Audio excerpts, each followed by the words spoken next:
Welcome to the PSAV Hive at MPI. I'm joined today by what I can only call a high energy panel. On my far right, Mike Massari, Senior Vice President, Caesars. Welcome. Good to be On here. my immediate right, Connie Dieken, President of On Point Communication. Thank you. And on my left, Mark Komine, Head of Sales, Good morning. Hilton Worldwide. Good morning. And I say high energy team because I can sense it in this, at this desk. Our subject today is trends today's leaders think will change your tomorrow. So I'm going to do that again. Trends today's leaders think will change your tomorrow. And I'm going to start with Connie and say, okay, Connie, All right. let's talk about what is the biggest trend you see changing meeting professionals tomorrow. It's something that I just did a few moments ago, which was Flashpoint, which is condensed versions of keynote speeches. We're living in a distracted, demanding, impatient, impulsive world, and we want people to speak less and yet still have a strong message. So I had 15 minutes, and I suspect that that's what we're going to be seeing a lot of because we have business ADD and people don't want to sit because they'll play with their weapons of mass distraction otherwise. So shortened time frames. You can see that's the emergence of TED Talks. Yes. Yeah. Where's the attention span and the processing of information. And then secondly, it forces actually the speakers to condense their message, so actually you can remember what people said. And you know 15 what? minutes.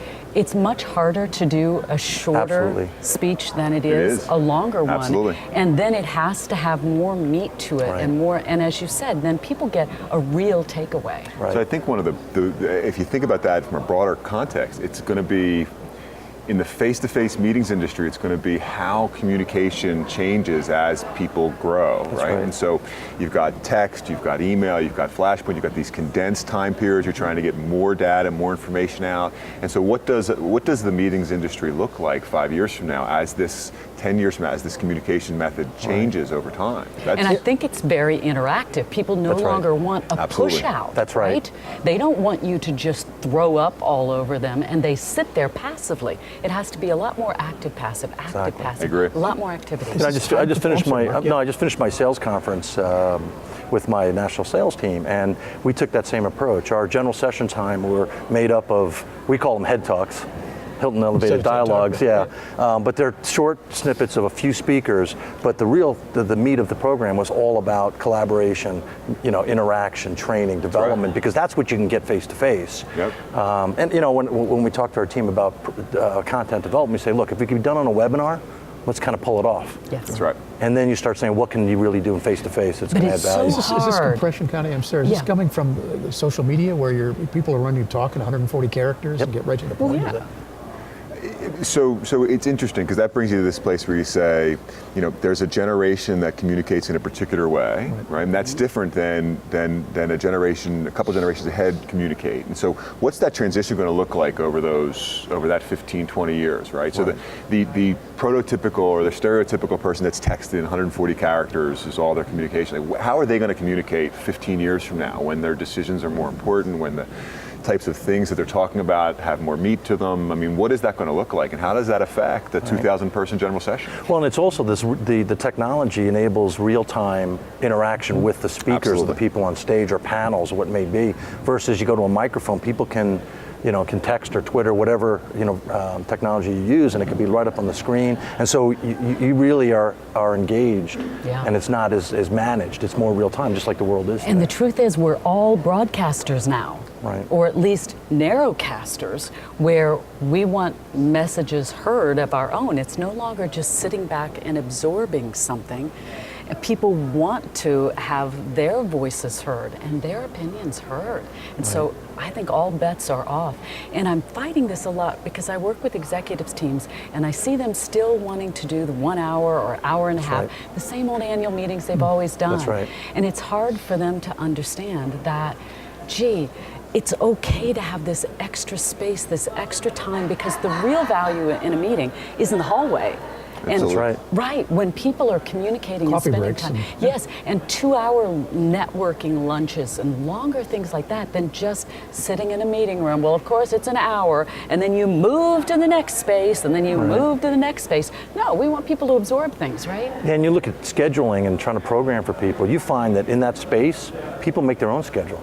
They make their own appointments. They don't need an organization to do it for them. You give them the space, they'll Are go you in and guys take comfortable it. with that? I mean, because you've lost control. I mean, not you, but meeting planners to some degree have lost control. Well, but as long as you have your objectives in sight, right? And so you're trying to get information across, you're trying to launch a product, you're trying to increase sales by 2%, you're trying to increase membership to your organization, whatever it is, as long as you have your objective in sight and these types of things are moving towards your objective, then You know, and still getting there. you say counts, you talk about losing control. Well, first thing you have to ask is, did you ever really have control? Right. And did you? The answer to that's easy. right. And the second part of that is it's really about the value that you're providing at the meeting anyway. So it's what people value is what matters. But not Mark, what we have to what- balance this a little bit, right? Because so we have to keep these objectives at the forefront of it, because it can't just all be in 140 characters. I mean, just because that's the audience. That's right. Preferred way to communicate. If you're not able to get your message across in that manner, that's right. then there's no reason to have the meeting to begin with. So there's a balance here that I think companies are struggling with, to say how traditional, how new, how do I get a message across best? And I think before any meeting, we should start with point B, which is, what specifically do we want to happen as a result of this Absolutely. meeting? That's right. What is Manage the our question. That's ideal right. The outcomes. outcome? Right. That's And right. then you match that back with point A, which is, where is the audience coming into this? What knowledge gaps do they have? What resistance points do they have? And if we can balance those two and take them from point A to point B, guess what? We have success so long as we have metrics. Right. And that's what I see go wrong with so many meetings. There's no metrics. There's no way to know, did we do a good job, other than people went, and it's over. No, what are the metrics? I mean, how do you define metrics for your meetings? Well, I think that there's multiple different components, because when you look at outcomes, there's the long-term outcome, which is in the sales organization, is performance. Yes. Right. And for this particular one meeting I just had, one of the big parts was about creating alignment and collaboration. So we had working sessions where we were walking out with account plans, strategically aligned with various different parts of the organization. So we're walking away with measurable and tangible. There's a real work product that comes out, right? Not just theory, the That's actual correct. Exactly. work. Right. Get it done. Yeah, because that's the point, is what do you want your people walking away with? Yeah. When they're out? There's outcomes and feelings, and there's motivation, there's all those things, but there's also what's the product, because at the end of the day, we're in business. And I believe in do it now, Does anyone, right? but you guys think about this, because there's been so much focus on technology. There's been less focus on the messaging and on the messenger.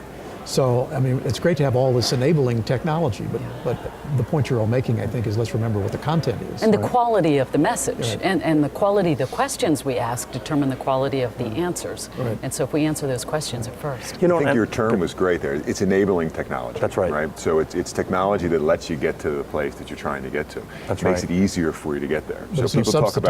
about people talk about WebEx and Right. and telephonic meetings and all these things are going to replace face to face. They're not. No. They're enablers to better communication. That's right. Enablers And to get follow up, Absolutely. right? Because there's certain things you shouldn't do in your valuable time together. That's right. You know, our time together is a transfer of emotion to motivate people and to give them the tools they need. But there's plenty of stuff that can be done afterwards. So let me spin us off. Go ahead, Mark. No, I was just going to kind of piggyback on what you were saying earlier. We're talking about content, and I think one of the trends that's happening is that meeting professionals, meeting planners are getting caught in the middle between the procurement side of their role and spending time in the RFP process and procurement, and balancing that with their responsibility, hopefully, to their organization to have a seat at the table and to talk about value, talk about return.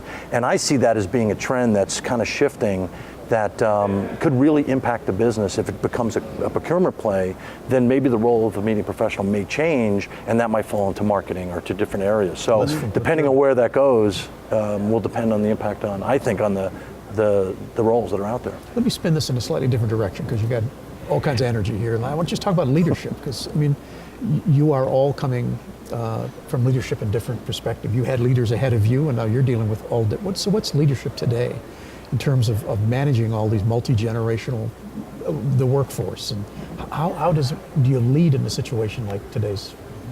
I'd say first is understanding the power of your culture. And that, we had done some work with some really thought leaders around culture. And the one thing you really need to understand is the culture that's under you, you're not really part of that culture. There's a culture that exists that has dialogue, has stories, has legends around the business, and that you want to be close to it, you want to understand it, but there's a culture that exists that if you ask somebody, you might get some answers, but you're not going to get every answer. You have to have some intuitive nature, inside. I also think the leadership is really about not managing through layers and bureaucracy. I really think leadership is about now getting your people to really believe. And by creating that belief, that's when they start really moving forward. It's less about driving rules and more about creating culture that drives behavior, in my opinion. Because a lot of the things we've talked about with meetings is true inside the organization as well. Oh, no question. Absolutely, and the leaders have to understand what the culture is, and are they leading with fear? Is that why people are doing things? Because they're afraid? Because there's a difference between whether people are complying with you or whether they are committed to you. And what we want, of course, is commitment, so people are wanting to do more, right, and not just the bare minimum to get by. We want to get when ahead. people believe that you have their best interests in your heart, when you really have their best interests in the forefront of what you're thinking, they'll put up with all kinds of other stuff, and they'll go to any length to perform well for you. And this is this notion of compliance and belief, right? They have to believe that you're out for them. And let's bring it together and kind of one last question, and that's if you had a whole room full of planners and you were sitting meeting professionals, looking at them, what would you tell them? I mean, what's happening in trends in the next? So, look, I think I can lay this out pretty well. Is because when I'm at night after work, when I'm sitting in my Hilton hotel room reading Connie's, Because we're supposed to say we're Hilton fanatics, right. right? reading Connie's book, Just say what you believe, that's okay. thinking about the presentation services audiovisual setup for And planning tomorrow's your trip to conference, Caesars. and planning my trip to And Connie- Caesars, and to Connie's Caesars book. Palace, and reading Connie's book. That's right. Then what? Well, there's nothing else to it. I mean, that's really, I've what else even could there forgotten be? the questions. I mean, I think we were saying if we had a room full of planners, what would you? Where do you see this headed, from a hotelier's perspective? Wow, I think that the belief in on people connecting is more important than ever, and it's not a cliche. I think that we talked about the importance of meetings. There are meetings that are boondoggles and waste of time. I think what's happened in the world has forced us to be a little bit smarter and think about it and have this kind of dialogue. But nothing replaces connecting with people. I think what's important is that as people value time more and more every day, is the value and the power of that connection. I always say to the team, it's all about relationships, but in business, it's now caused people to think about it's all about relationships that have value. Yeah. Because your time is so important, and the pressures and the expectations on planners or suppliers or anybody in business are much higher. So those relationships are more important than ever, but they need to add value. At Caesars, the way we frame that exact notion up is we say, we need to have relationships with people that cause them to do things for us that they wouldn't do for others. Right? Just having a relationship doesn't get you there. That's right. You need a relationship that adds value to the business, that adds value to their business. You need a relationship that you can leverage in a very positive way. That's right. That's right. And know what you want to happen out of this meeting, plan accordingly, and fight that urge to over-plan. That's right. I agree with that. Oh, where every moment is planned out, that they're going to go, the herd of cats is going to go from this room to that room. That's not the value. We want to put people together and make things happen, let things happen. And I believe that we need some downtime at the end of conferences for us to know what it is that we accomplished and what we're going to act upon. I mean, how many conferences have you walked away with a binder full of things? Right. And faced with a choice, then a confused brain does nothing. So we walk away and we do nothing. Right. So why not at the end of a conference have people make a commitment, like back to their office, of here's what I learned, and here's what I'd like to implement when I get back there. What do you think of this idea? That's a way we can use technology too. Yes, exactly. And we have to prioritize, and that's what leaders do. We prioritize what makes the most sense and where we're going to get the most bang for our buck. So prioritize when you walk out of a meeting as well. And if I could just add one, putting a sales perspective on, it's not about us, it's about the customer. The same thing applies to meetings. All you have to do is walk in the shoes of the people attending the meeting. You'll be able to determine what you need to do, what you should do and what you shouldn't do, a lot more than you think, by just walking in the shoes of the people that are attending. And ask them beforehand, what would you like to accomplish at this meeting, right? What is it that you're struggling with or want to know more about? Get some input. Right. Perfect. Thank you. You're welcome. I've been at the PSAV Hive at MPI. I have no idea where these three have been, but certainly enjoy the fact that you shared your day with us, and I mean that sincerely, Mike. Thank you. Really a pleasure. Connie, great meeting you. Good Thank luck with the you. new book. Thank you. Mark, as Congratulations. always, Oh, thank to you. all three of Thank you you. so much. Thank you. Bye, And thank you everybody. for joining us, Thank you, and everybody. do revisit the Hive.